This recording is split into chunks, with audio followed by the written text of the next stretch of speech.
আজকের ভিডিওতে আইফোন 13 খুব ইন্টারেস্টিং খবর রয়েছে, সৌদি আরবিয়ার খবর রয়েছে, ইন্ডিয়ার মাইক্রোম্যাক্সের খবর রয়েছে, এছাড়াও প্রচুর ইন্টারেস্টিং টেক নিউজ রয়েছে। ভিডিও ভালো লাগলে শেষে গিয়ে একটা লাইক করে দেবেন, আর হ্যাঁ, ডিসলাইক করার অপশনটা আপনার জন্য সব সময় রয়েছে। কিন্তু ইন্ট্রো মিস করে গেছি, চলুন তাহলে ইন্ট্রো থেকে শুরু করা যাক। আমাদের টেকসাইগা ইউটিউব পরিবারের আরেকটা নতুন টিএসসি নিউজের এপিসোডে আপনাকে আবার স্বাগত জানাই, আমি অভ্র। ভিডিওর শুরুতেই আজকে প্রথম খবরে বলবো স্যামসাং গ্যালাক্সি A22 ফোনটা আজকে ইন্ডিয়াতে লঞ্চ হয়ে গেছে।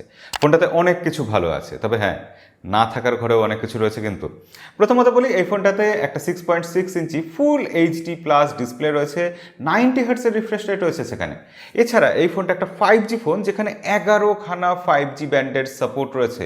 ভাবা যায়, 11টা 5G ব্যান্ড। মিডিয়াটেকের Dimensity 700 processor, 48 megapixel quad camera setup, 5000 mAh battery. কি প্যাকেজটা ভালো লাগছে না? কিন্তু এখানে নায়ের ঘরেও কিছু রয়েছে, যেমন এই ফোনটাতে অ্যামোলেড ডিসপ্লে নেই, এখানে রয়েছে একটা এলসিডি ডিসপ্লে, এবং এই ফোনটার দাম রাখা হয়েছে ইন্ডিয়াতে 20,000 রুপি। সেক্ষেত্রে 20,000 রুপি দিয়ে এই ফোনটা কতটা নেওয়া ঠিক হবে, অবশ্যই কমেন্টে লিখে জানাবেন। তবে স্যামসাং সব কিছু খারাপ করছে না, তারা ভালো অনেক কিছু করছে। তাদের যে এই 11 তারিখে, আগস্ট মাসের 11 তারিখ যে আনপ্যাকড ইভেন্ট আছে, সেখানে Galaxy Z Fold 3, Z Flip 3 ফোনগুলো আসবে। সেখানে জানা যাচ্ছে Z Fold 3 এই ফোনটাতে রয়েছে S Pen আর S Pen Pro এর সাপোর্ট। হ্যাঁ, যেরকম স্যামসাং গ্যালাক্সি S21 ছিল, S21 আলট্রাতে আমরা এটা সাপোর্ট দেখাচ্ছি, কিন্তু ফোনের মধ্যে S Pen রাখার জন্য কোনো আলাদা করে স্লট ছিল না। এবারও আলাদা কোনো স্লট থাকবে না, এটা একটা দুঃখের খবর আর কি। যাই হোক, এখানে কোয়ালকম স্ন্যাপড্রাগন 888 প্রসেসর দিয়ে আসবে। ফোনটা আশা করছি ভালো হবে, এবং আমরা আশা করছি আমাদের চ্যানেলে অবশ্যই আনবক্সিং রিভিউ ভিডিও করব। আজকে আমাদের টেকসাই শর্টস চ্যানেলে যে টেক নিউজ এসেছিল সন্ধ্যাবেলায়, সেখানে দুটো খবর দিয়েছি পোকোর সম্পর্কে। সেই খবর দুটো এবার বলি। আজকে ইন্ডিয়াতে পোকো F3 GT এই ফোনটা লঞ্চ হয়েছে। সেই যে ট্রিগার আছে, গেমিং ট্রিগার, সেই ফোনটা, এবং সেই ফোনটার দাম কিন্তু বেশ অ্যাগ্রেসিভ রেখেছে শাওমি। দাম রাখা হয়েছে 27,000 ইন্ডিয়ান রুপি বেস ভেরিয়েন্ট, অর্থাৎ OnePlus Nord-এর সাথে কম্পিট করার জন্য দাম একটু কম রাখা হয়েছে। কিন্তু OnePlus Nord 2 সেখানে যা কিছু আছে, পোকো F3 GT-তে সব কিছু কিন্তু ততটা ভালোও থাকছে না। OnePlus Nord 2-তে ফ্রন্টে রয়েছে 32 মেগাপিক্সেল সেলফি ক্যামেরা, পোকোতে রয়েছে কিন্তু 16 মেগাপিক্সেল সেলফি ক্যামেরা। ব্যাক সাইডের ক্যামেরাতেও দেখা যাচ্ছে পোকোর থেকে এগিয়ে রয়েছে OnePlus Nord 2।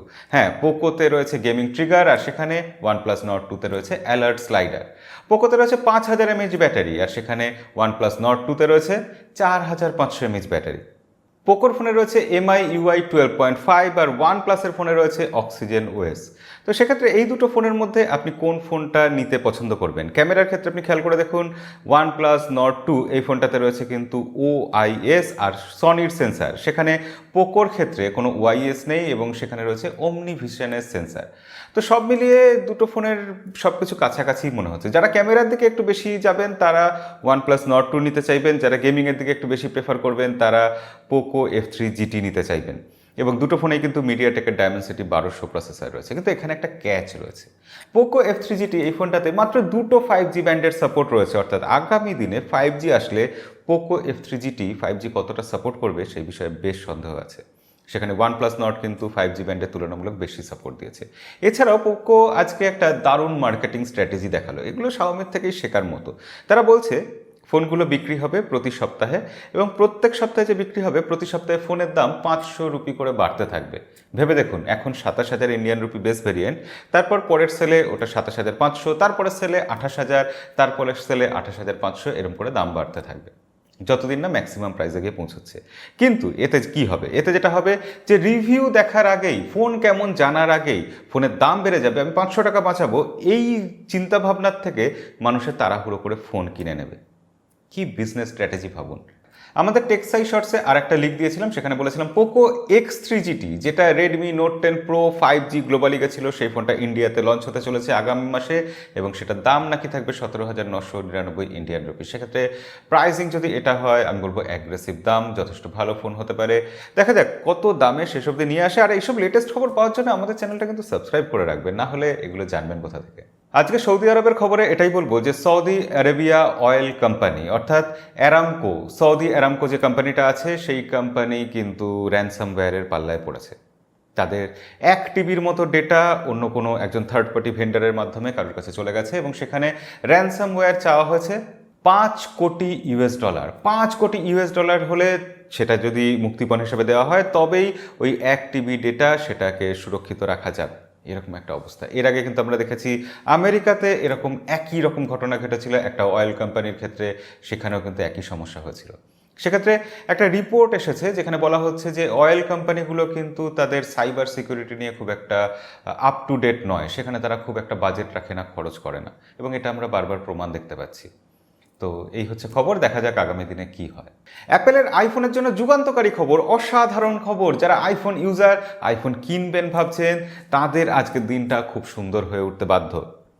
যখন আমরা দেখতে পাচ্ছি স্যামসাং তাদের গ্যালাক্সি জি ফ্লিপ 3 বা জি ফোল্ড 3 এইসব ফোনগুলোতে মাত্র 15 ওয়াটের ফাস্ট চার্জার দিচ্ছে, সেখানে অ্যাপেল আইফোন 13-এ আইস ইউনিভার্সাল লিগ থেকে আমরা জানতে পাচ্ছি আইফোন 13-এ আমরা পাবো 25 ওয়াটের ফাস্ট চার্জিংয়ের সাপোর্ট। ভাবা যায় অ্যাপেলের তরফ থেকে এটা একটা যুগান্তকারী পদক্ষেপ নয় কি?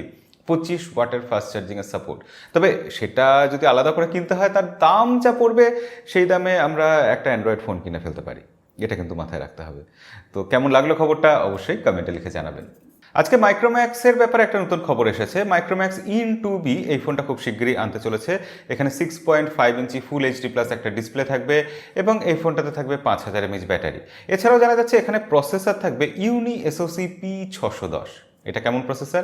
12 ন্যানোমিটারে তৈরি প্রসেসর, আর এই প্রসেসরটা ধরতে পারেন মিডিয়াটেকের হিলিও G35 এর থেকে সামান্য ভালো আর G70 থেকে একটু খারাপ, এরকম একটা প্রসেসর থাকবে। অর্থাৎ বোঝাই যাচ্ছে এই ফোনটা একটা বাজেট সেন্ট্রিক ফোন হবে, কম দামি ফোন হবে, এবং দেখা যাক এই ফোনটা কতটা ভালো হতে পারে। ইনফিনিক্সের সাথে, রিয়েলমি নার্জোর সস্তা ফোনগুলোর সাথে এটা ঠিকঠাক কম্পিট করতে পারে কিনা, দেখার জন্য আমরা অপেক্ষা করব।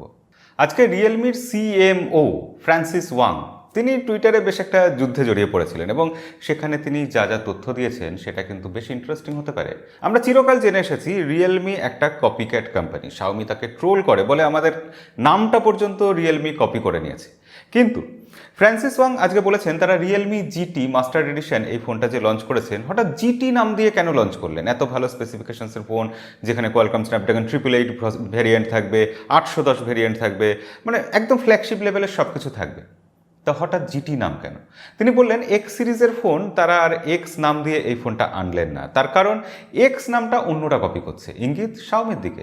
শাওমি এক্স নাম দিয়ে ফোন আনছিল, সেটা কপি করছিল, তাই তারা এক্স সিরিজের ফোন বন্ধ করে দিয়েছে। এবার তারা জিটি নাম দিয়ে ফোন আনা শুরু করেছে, শাওমিও দেখুন জিটিকে কপি করছে, জিটি নাম দিয়ে ফোন আনা শুরু করে দিয়েছে।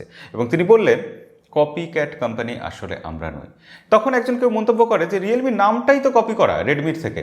তিনি তখন একটা ভিডিও শেয়ার করেন, সেখানে দেখা যায় যে ওপর একটা বহু পুরনো ভিডিও, সেখানে রিয়েলমি নামটাকে নিয়ে রিয়েলমি ব্র্যান্ডটাকে বারবার দেখানো হচ্ছে। ওপর একটা ফোন এসেছিল রিয়েলমি নাম দিয়ে, এবং সেটাকেই তিনি বোঝাতে চাইলেন যে বহু বছর আগে, 10-15 বছর আগে রিয়েলমি ব্র্যান্ড না থাকুক, রিয়েলমি নামটা এক্সিস্ট করতো এবং সেটা রেডমির থেকে কখনোই কপি নয়। তো তারা বারবার ইঙ্গিত করার চেষ্টা করলেন যে আমরা রেডমিকে কপি করিনি, আর রেডমি উল্টে আমাদের কপি করছে। আপনার মতামত কি? কে কাকে কপি করছে? রেডমি কি রিয়েলমিকে কপি করছে, নাকি রিয়েলমি রেডমিকে কপি করছে? অবশ্যই আপনি কোন পক্ষে ভোট দেবেন কমেন্টে লিখে জানান। আমি ভাবছি এটা নিয়ে একটা পোলও দেবো, কি মনে হয় আপনার? অবশ্যই কমেন্ট করে জানাবেন। তো আজকের ভিডিও এই অবধি, দেখা হবে পরের ভিডিওতে। আজকের মতো বিদায়।